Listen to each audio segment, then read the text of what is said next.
Hello everyone! Today I'm going to be doing what is on my 2017 bucket list.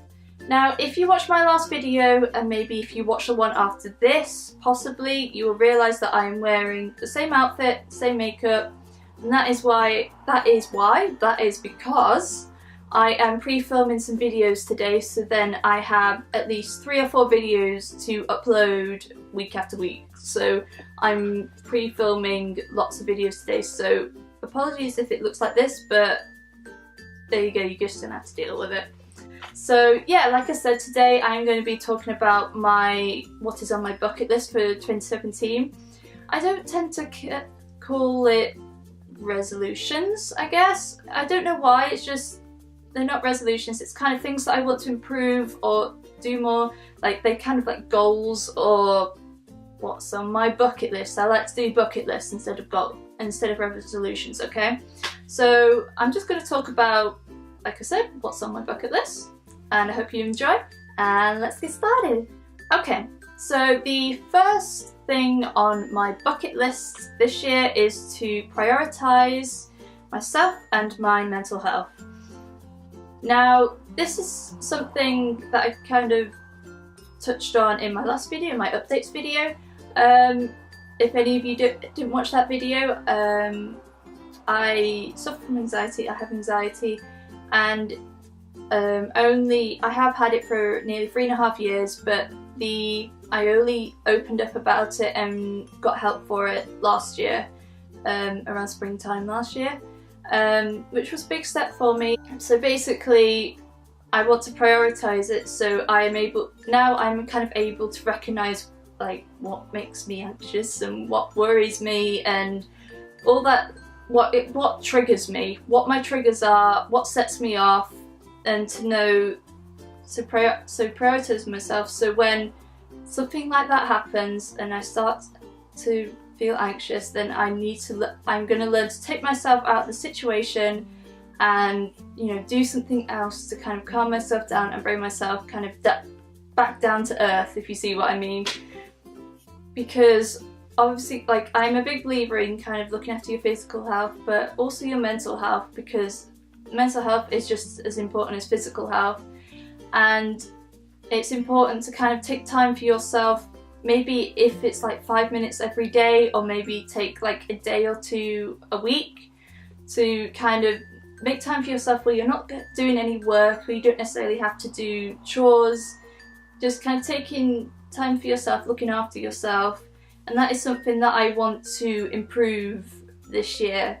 Sorry about that, my card just went funny again, so I changed it and I've emptied the other cards. So now, hopefully we will continue without any interruption. Okay. My next thing on my bucket list it's kind of cliche, I'm not gonna lie, quite a few people probably put this on, but it's not a bad thing to have on your bucket list, and that is to continue my journey to continue my journey of self-love.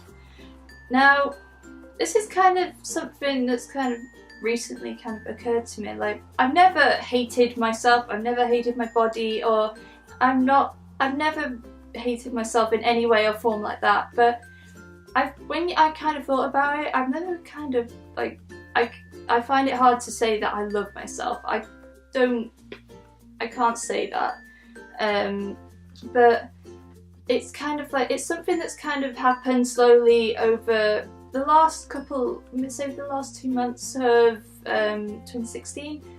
It was just something that kind of slowly happened and it's partly to do with the factor of some of the queens from RuPaul's Drag Race, which, if any of you don't know, it's a reality drag competition TV show from America. And I was watching one of the one of the queens were at a conference. She's called Sharon Needles, and she said something she was talking about like her life and a journey to how she came to where she is today, and she said something along the lines of, like, as a drag queen you have to love yourself, or something like that at any rate.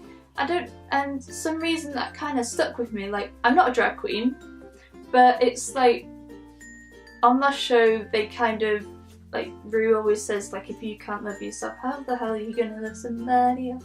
I'm gonna start singing, but I'm not. But, and I don't know, it kind of stuck with me, and it kind of like, I don't know, I don't want to say epiphany.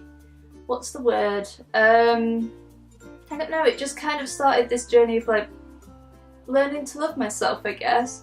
It's like helped partly down to the queens, like they've kind of helped me love themselves because they have to love, like Sharon said, they're drag queens, so to be able to, for a man to dress up in women's clothes and makeup, you gotta love yourself. And I think that can be applied to anything, like you have to love yourself to, I don't know, I'm really bad at explaining this and I really apologise, but it's some, I don't know, just the self-love things kind of like developed over the past couple of months, and it's good and it's great. As I've got older, I've started to care more about what others think of me, which isn't a good thing necessarily. Like thinking of what people like judging me and all that sort of thing, and I don't like it. It's not a nice thing to be thinking and have on your mind continuously. So like obviously self-love is part of not caring, learning to not care what others think of you and to just do your thing, because you are you. You've got to learn to love yourself, your flaws, your perfections, everything. So that is something that I want to continue this year, and I hope that it will increase. And yeah, that made no sense, I apologise. Let's continue to the next one, shall we? Right. My third thing on my bucket list for this year is to find a workout that I enjoy. Now, I have been working out for maybe the past, I want to say 2 years, maybe 3, not quite sure, 2.5, something like that. And I have been kind of very fluctuated in kind of working out, not working out, and between different sorts of workouts. I've been kind of really on and off the Blogilates fitness calendar. It's something that I always go back to. If I'm not quite sure what sort of workouts I want to do, then I will go back to that. But last year, 2016 summer, I did the Kayla It Signs workout and I really enjoyed it. But then I got about just over halfway through. I was about 3 or 4 weeks off from finishing, and I just didn't enjoy it anymore at all. I don't know why, I just didn't. And I think I've come to realise that I need to change my workouts up regularly, like maybe every couple of weeks or something like that, to keep me interested, because otherwise I start to really dislike it, and if I dislike it, I like really hate doing it and I just don't enjoy it. So it's what I want to work on is just finding something that I enjoy. So obviously I know now that I need to switch things up, so maybe I can do a workout from Kayla's workout one week, and then maybe the next week I do something for Blogilates. And I'm really into yoga at the moment. That was one of my goals for last year, was to do more yoga, and I have been doing that. So I want to continue that this year. I'm doing yoga with Adrian. I'm doing her 31 days of yoga at the moment, which I'm really enjoying so far. So yeah, it's just finding something that I enjoy and knowing when to switch it up, so then that I don't get bored or lose motivation. The fourth one is kind of one that I hope is going to happen and kind of fairly obvious, but it's to pass or graduate from university. So like I have said in my last video, I'm in my final year of a BA Honours degree studying photography.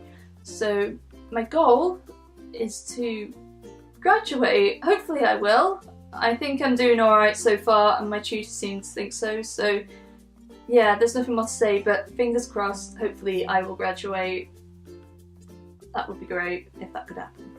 The fifth one, I think it's 5. 1, 2, 3, 4, 5, yep. Five. The fifth one is to get Callie back into work.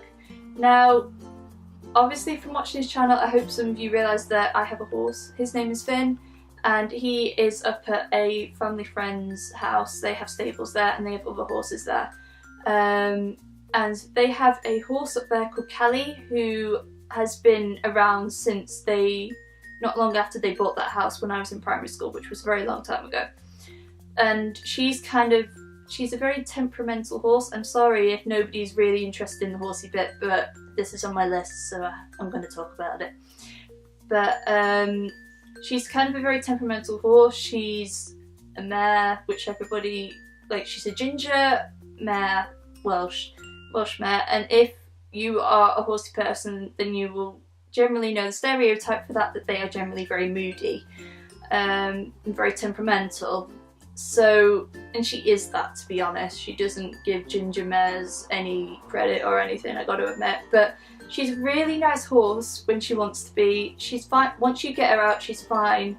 She can be a bit temperamental for catching her, and sometimes when you ride her she can be, but she went out on loan in 2014, I think, and then she came back around early spring last year, and we did a little bit with her when she came back and she was doing really well. Then all of a sudden she was a bit of a nightmare and she wouldn't let us catch us in the field, so we left her over autumn and winter, like didn't do anything with her apart from, you know, obviously getting her out to give her like checkups and like changing her rugs and all that, but we didn't do like any work or training with her. And my goal for this year is to, which I've already started doing, is getting her back into work and like getting her back into riding and being handled a lot again, because I think she's got a lot of potential. She is a lovely horse. Once she's out of the field, she's absolutely fine. I don't have any issues with her. And it's just a shame for her to go to waste, because she's not old, but she's not young at the same time.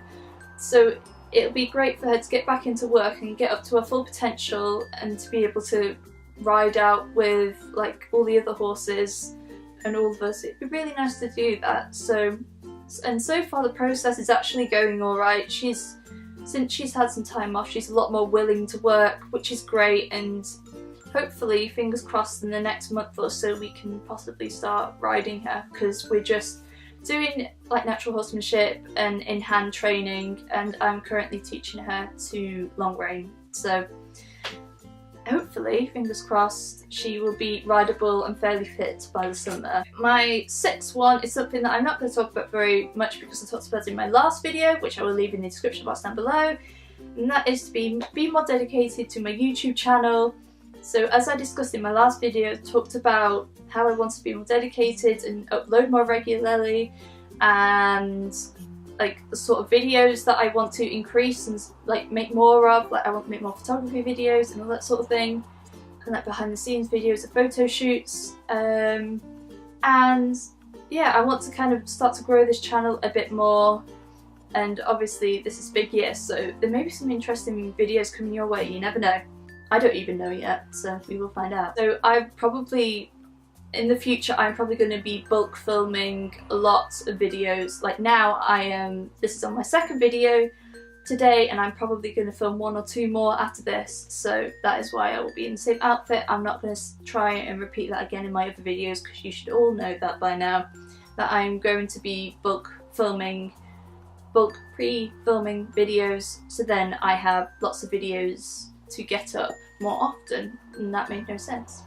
So I can upload videos more often and more regularly for you guys. My 7th one is to read and write more poetry. Poetry is something that has always been in my life, I guess. My great-grandparents, my grandma and my mum to a certain extent have all been into poetry their whole lives. I have some poems that my great-grandparents and my grandparents have written.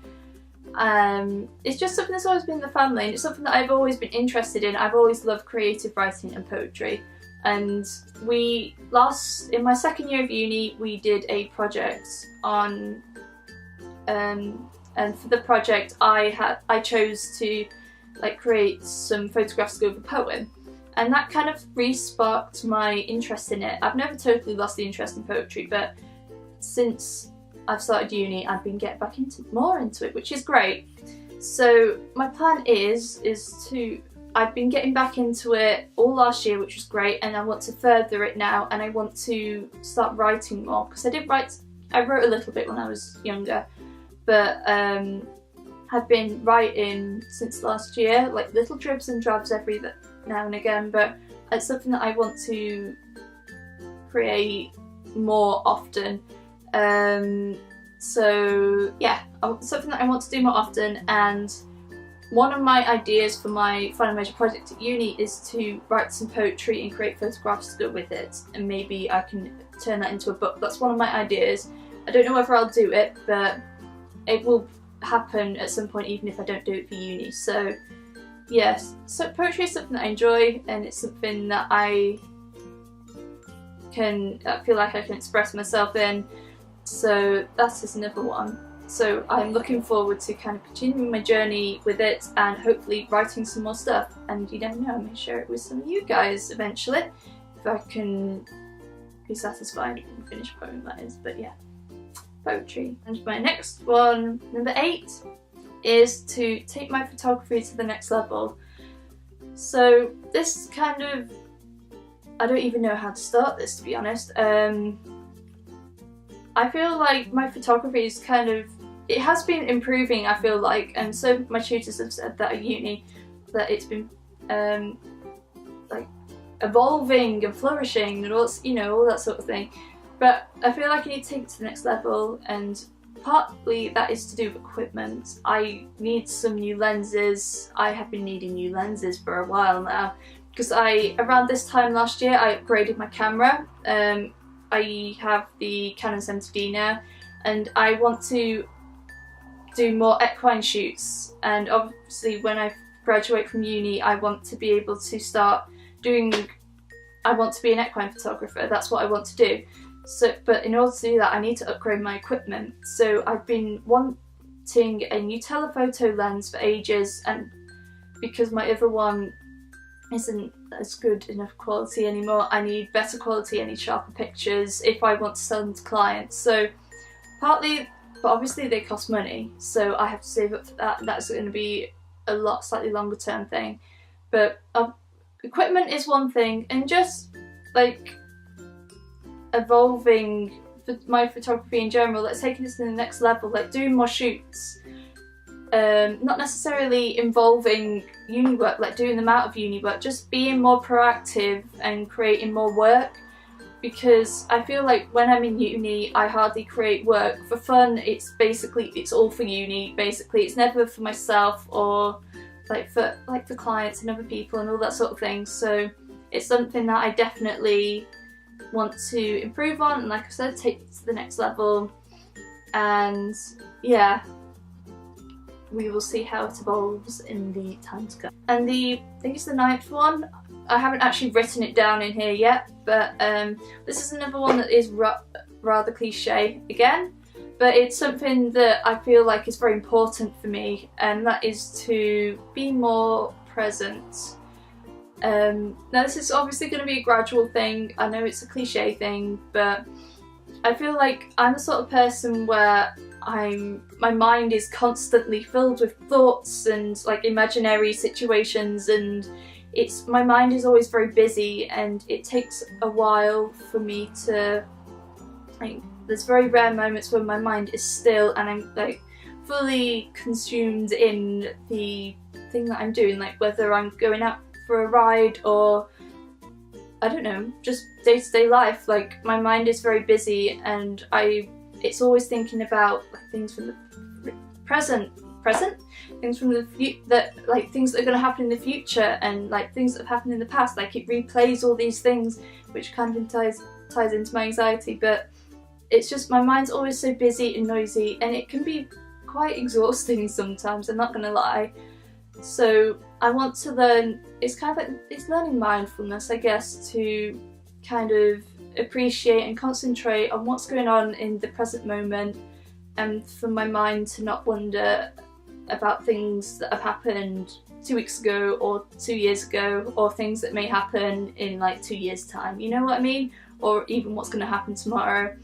To kind of learn to concentrate and not let my mind wander, and just appreciate the present moment, because I feel like that's something very important to learn and to develop, especially at this time when there's going to be a lot of big changes in my life, and I do have to think about what's going to happen in the future. But at the same time I need to enjoy the time that I have, enjoy still being a student before the real world comes and hits me in the face in a couple of months' time. So yeah, that's something that I really want to work on and improve on this year. I hope you enjoyed this video and finding out what was on my bucket list for 2017. Please give this video a thumbs up if you enjoyed it, and let me know what's on your 2017 bucket list in the comments down below. I would love to know as always. And I will see you again very soon. Bye!